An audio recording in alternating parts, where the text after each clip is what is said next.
বেশ কয়েকদিন ধরে আমার ফুচকা খাইতে খুবই ইচ্ছে করছিল, তাই আজকে বাসায় আমি ফুচকা বানিয়ে খেলাম। প্রথমে আমি তক্তা বানাবো, তাই তক্তা বানানোর জন্য আমি একটা বাটি নিলাম। বাটিতে আমি পরিমাণ মতো পানি নিলাম, এরপর নিলাম পরিমাণ মতো তেঁতুল। তক্তা আমার সবচেয়ে ভালো লাগে একটু টক টক আর একটু মিষ্টি মিষ্টি হলে, তাই আমি এখানে চিনি আর গুড় ব্যবহার করেছি। প্যাকেটের ফুচকাগুলো আমি তেলে ভেজে নিচ্ছি। এই ফুচকার প্যাকেটগুলো কিন্তু বাজারে কিনলে পাওয়া যায়। ফুচকা খাওয়ার জন্য তো অবশ্যই আলু লাগবে, তাই আমি আগে থেকে আলুগুলো সিদ্ধ করে নিয়েছি এবং ভর্তা করে নিয়েছি। এরপর এখানে আমি ভাজা করা শুকনা মরিচগুলো এড করছি।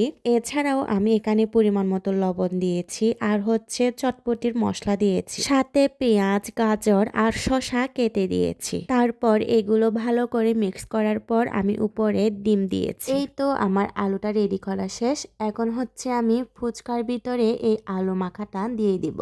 সব ফুচকাগুলোতে আলু মাখাটা দেওয়ার পর আমি এর উপরে গাজর আর হচ্ছে ডিমটা দিয়ে দিচ্ছি।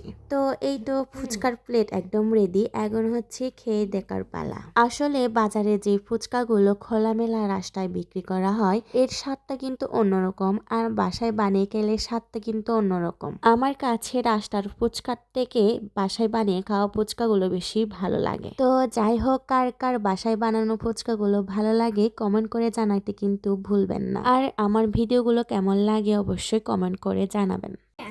এখন ফুচকা হচ্ছে অনেক মজা হয়েছে। কে খাবে কমেন্টে লাগছে না।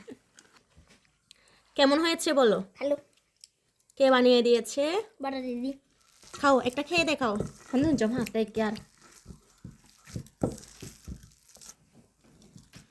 বাবা ওকে খাও।